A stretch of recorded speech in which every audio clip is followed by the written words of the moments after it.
Welcome to Business Innovators Radio, featuring industry influencers and trendsetters sharing proven strategies to help you build a better life right now. Welcome to Business Innovators Radio. Thanks for listening. I'm your host, Ken Sherman. I asked my next guest to be on the show because she struck me right away as an entrepreneur at the top of her game. With well over $100 million in residential and commercial interior design projects under her belt, and accolades about her work from a whole host of trade publications, interior designer Robin Grant from Designing Lives International is stepping up her game and expanding in a really interesting way. So without any further delay, let's talk to Robin. Thanks for being on the show today, Robin. Welcome. Thank you for having me. I'm excited to be here. So, Robin, tell us a little bit how you got started in the interior design field. When was it that you knew this was your passion and your career path? Well, actually, it started at a very, very early age. I knew my talents were in the interior design, self-help, and TV industry. Actually, in junior high, my friends would ask me to come over to their homes, redesign their closets, move around their furniture, pick out colors. After they saw my room, they actually realized that I had something going on. I didn't really know that. All I knew is I needed to be tutored in math and sciences, and I knew that I could contribute this way to them to help them with what they needed. And it just became, kind of a joke in the school. Every Saturday I'd be at some other friend's house and helping them colorize. So, of course, these girls, they were my advertising. So really after looking at the world and what it could offer me as a career, I knew that my passion was an interior designer. Since you were started all the way back in high school before it was really even a business. I didn't even know what I was getting myself into at that time. They say do what you love to do, and it's not a job, right? It's having fun. That is very true.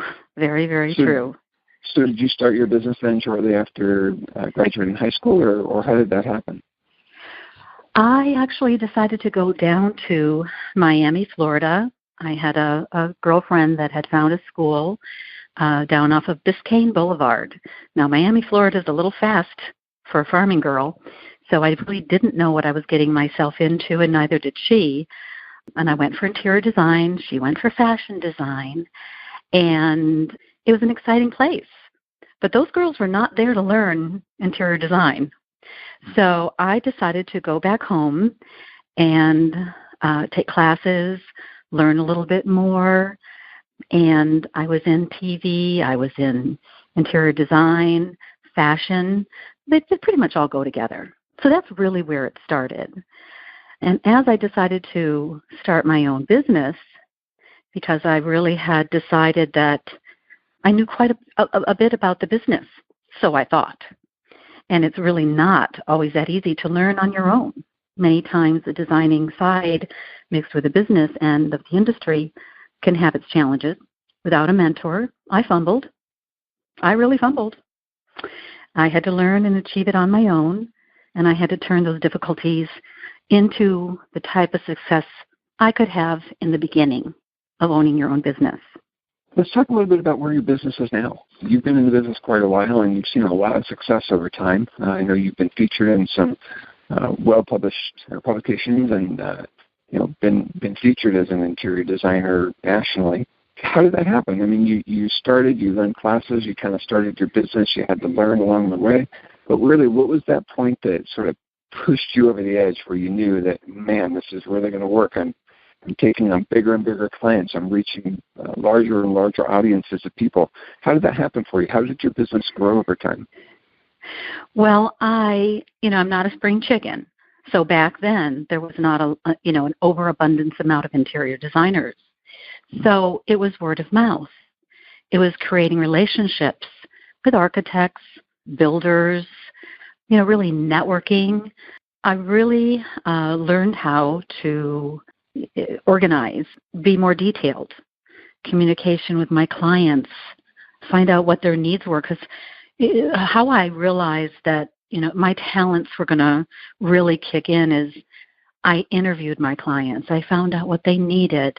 Where did they travel? What did they like? What were they interested in? Show me pictures. And again, even back then, there were not a lot of pictures like there are today. I really needed to learn and listen to what their needs were, and that became paramount in my business.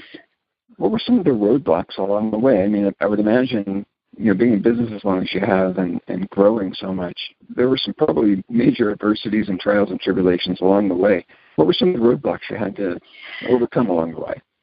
Oh, my goodness. They're actually not really having anyone to bounce the ideas off of. How do I do my contracts? How do I get myself out there? Who do I market to? What is my price range? I really needed to be well-read in my profession on all levels, every level you can think of. I can remember, this was so embarrassing, I actually mismeasured an entire set of drapes, and I had to eat the whole thing. That was a lesson well learned. And I knew then that I had to really know my business inside out. Not only being a creative individual, as I really am, but also knowing the job that other people do, whether it's, measuring for tile, knowing what you can use and can't use, measuring for draperies, furnishings, sizes, fabrics, what you should use on sofas versus draperies. It is a real it's a real talent, and you have to know what you're doing, or you can get yourself into an awful lot of trouble, which I think I did plenty of, and I learned the hard way. But I'll never make those mistakes again. So what kept you going? I mean, that could blow someone inexperienced right out of the water, having to eat a few $1,000s of mistake. That could tell some people, hey, this isn't right for me. What kept you going? Why didn't you give up? Well, I guess you could probably say that I really did believe in myself. I knew I had talent. I knew I could figure out the business end of things with really going to people that knew a lot more about it than I did. They probably already had learned their lessons as well. Saves people a lot of time and money if you can let them know, which I did have a few people help me. Don't do that. Get yourself into a lot of trouble. So I did believe in myself. And I was fortunate enough to have a lot of referrals because the job that I was doing was a good job, but I knew I was lacking in some areas. Business, networking, marketing. We weren't that big into the internet back then. We are now. And people are able to research and network. They're very educated. So we have to be one step ahead and know our business, know where to get things, know how to resource. And I think that's helped me really along the way. So you're sort of answering it. My next question, what are some of the personal attributes, beliefs, or traits or qualities you think contributed most to your success, and how did you develop these? And it sounds like really confidence, believing in yourself, believing that you could do it, and then possibly even maybe having some mentors that sort of guided you along the way. Sound like two really important things to have: passion, confidence, and somebody that knows what they're doing to help guide you to avoid some of these big pitfalls. Yes, I mean, it's so important to have a support system. If I had a support system back early on, when I first started my career and my passion, I would be so much farther ahead earlier on. And I did believe in what I was doing. I knew I had the talent. I may not have had known all of the ins and outs, but boy, I sure was going to figure it out. And it's dedication, and it's not giving up. And those are the traits that you have to have, and knowing that it's going to be long hours. It's going to take hard work. It's someone's name and integrity is at stake in this industry. It's funny. I talk to a lot of entrepreneurs and successful people, and I hear a lot of commonalities. It's dedication, it's commitment, it's self-belief, it's having somebody to guide you along the way. Those seem to be common threads through everybody that I talk with.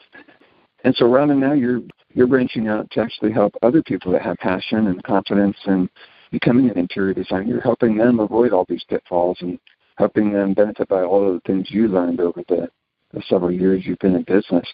Tell us a little bit about that. How did that come about? Well, I became so busy at one point in my career. I was the designer for the Mercedes-Benz dealership. I was doing pain management clinics as well as very high-end custom homes. And I was very fortunate that the business just kept coming in, but not enough of me to go around. So I thought, well, I'm going to mentor some design students from the universities, the art schools, and have them help me, and they could learn the business. One of their prerequisites is to actually intern with an interior designer. It worked out great, but I realized they knew nothing about business. And the one thing they always said to me was that they wanted for themselves what I was doing. Could I teach them to be in business for themselves? Because they had the vision. They saw themselves owning their own company. They just had no idea how to get there. And also all the other little ins and outs of, let's measure those drapes right. pretty important. So I really did find that they had many inabilities, not only to design, but in addition, very little business sense. So I decided that it was really time for me to pass the torch, teach others to fulfill what they're looking for in their lives, fulfill their dreams, become a wonderful interior designer, and have pride and integrity in the process. I'm looking forward to continuing this, but in a more broad sense. Really want to help them along the way, teach them what they're going to need to be able to do so. And you're not necessarily looking for a new student coming out of school that knows nothing about business and you're starting from scratch. I think you're looking for somebody that has an interest in interior design, has some professional background, but maybe doesn't know the business, that could come in and really see some really quick success using all the things that you've learned and connections and resources that you have, and then, of course, avoiding all of those pitfalls that you've already been through. You've really sort of gone from being the educator and the advocate for your design client success to now looking at a licensee and helping them become successful by educating and mentoring them. It's quite the transition. Tell me about your perfect licensee. Is it the person coming right out of college without any business experience, or is it maybe someone different with more experience? How do you help that person? Well, everyone comes to the table with different life experiences and different talents and a different understanding. And so it may be someone out of school that is just a star, and it may be someone who's been in the industry working for a store for the last few years and has, a little bit more experience under their belts. It really will depend on who really meets the match. Not everyone will, and we're not the only ones on the block that do this. But I do know, that I come with amazing amount of experience so that they have the opportunity not to fall into the pitfalls of the industry. That sounds like the problems that you really help solve for them is you bring experience, which is something they may not have a lot of.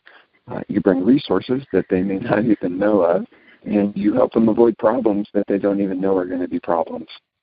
Really getting a jump start in their business towards success. Mm-hmm. Really a turnkey business in some senses. They bring the market to the forefront.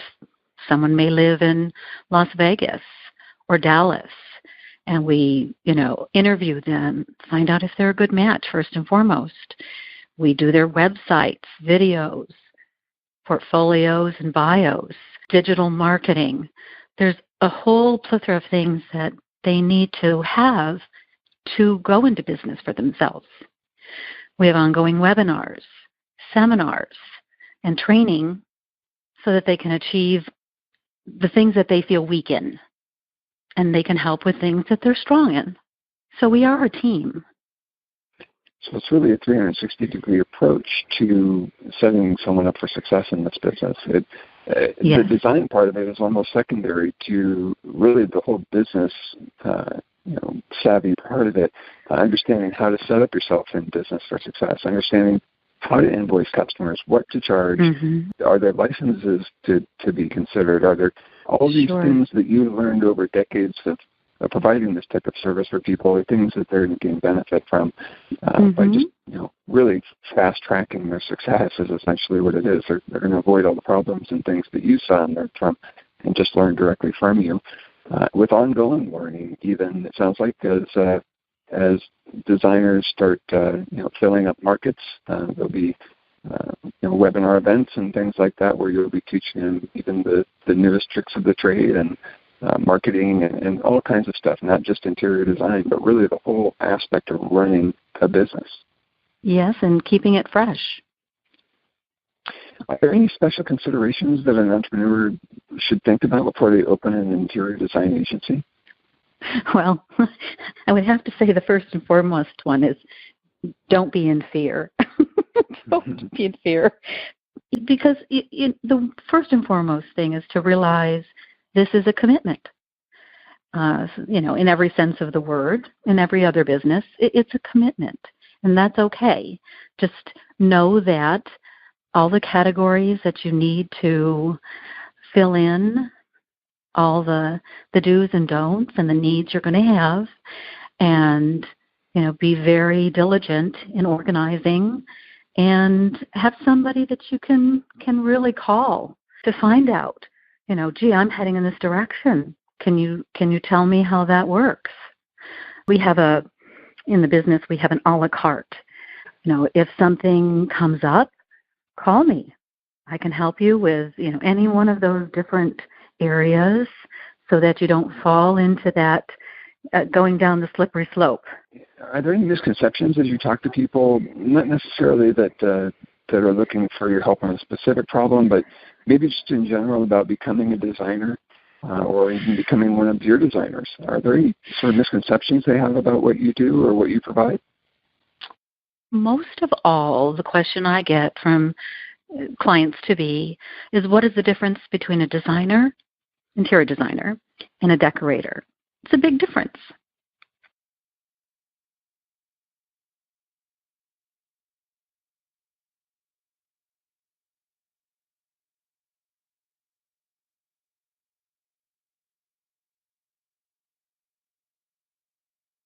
A decorator is someone who does a lot of fabric swatches, who can do your draperies, your furniture, rugs, art, space planning. And an interior designer does that, but on top of it, they pick out things like your appliances. They work with your builder on plumbing fixtures, lighting design, architectural design. They can pick out your roof tile, help you with landscaping. An interior designer is well-versed in all areas of making that home everything to live in from top to bottom. If somebody didn't work with a designer and they were going to tackle all of this stuff themselves, a new homeowner perhaps, or somebody moving, upgrading or something, what I'm asking are, what are some of the advantages of working with a designer and a business leader like you, rather than just sort of taking it on themselves, or maybe working with somebody else that has less experience? Well, I definitely believe that they'll save a lot of time, they'll save a lot of money, and a lot of headaches, and probably arguments with their spouses. It's definitely something that people can take advantage of their expertise. Work out something where they can get the designer's discounts. So in the end, you're really getting a designer, their talents and their discounts at a wonderful cost factor, and the end result is by far more seamless and beautiful. I guess when you're building and designing a home, time is money, right? Time is money. The sooner you can get things done the way you want them, the better. That's exactly what you do. Yes. Tell me a little bit about the short-term and the long-term vision for Designing Lives International. So we have the United States. Internationally, we intend to expand outside of the United States but I'm really concentrating on the U.S. One major city, one major design director, and helping them with their foundation, getting their business solid, up and running, successful. And then as we grow, we will move into the international areas.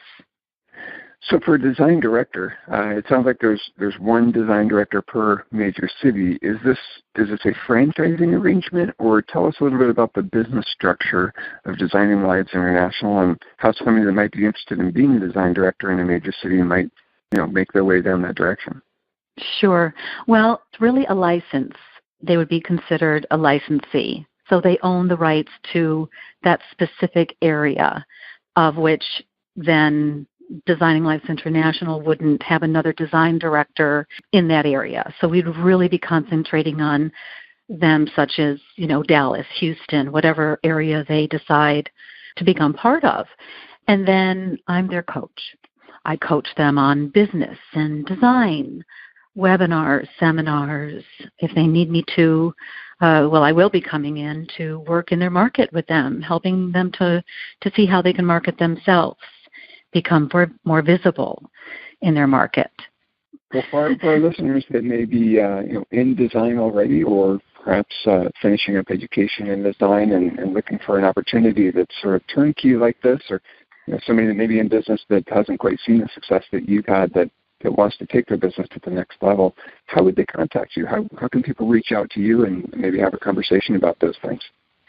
Well, I'd love them to call me at Robin Grant, 602-620-8088, or they can actually email me at letstalk@designinglivesinternational.com. Very good, Robin. Well, thank you for being on the show today. I appreciate you taking time. I know you're busy out there in your design business and now in your design director business, branching out to the whole country and looking for licensees to help be successful. I appreciate you taking the time out of the day today. No, I thank you for having me on. And as you know, we have a natural compulsion to fill empty spaces. Perfect. Thanks, Robin. Okay. Thank you. Thanks for listening to Business Innovators Radio. To hear all episodes featuring leading industry influencers and trendsetters, visit us online at businessinnovatorsradio.com today.